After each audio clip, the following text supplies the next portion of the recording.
How did your friend almost ruin your life forever? It was late at night, just me, Pete, and Ryan walking home after hanging out at a friend's house. The streets were quiet, barely anyone around. Then out of nowhere, a guy steps in front of us. I barely had time to process what was happening before I saw him pull something out of his jacket. "Give me everything you've got," he said. My heart dropped. Ryan and I didn't hesitate.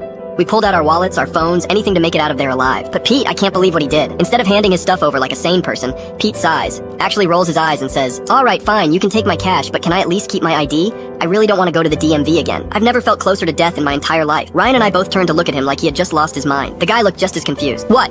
the robber said, staring at him. Pete holds up his wallet, pulls out his ID, and waves it in the guy's face. "Dude, seriously, just take the cash. I don't want to deal with all the paperwork." I was standing there, completely frozen, wondering if this was going to be the way I died. The guy actually tilts his head like he's considering it, and then he hands Pete his ID back. I couldn't believe what I was seeing. I was fully prepared to run, to fight, to do whatever it took to survive, and Pete was out here negotiating. The guy takes the rest of our stuff, tells us to turn around and walk away. We obviously didn't argue. I asked Pete why he would do that, and he said, "I just didn't to wait in the line again." That was the last time I trusted him with my safe. How did your friend almost ruin your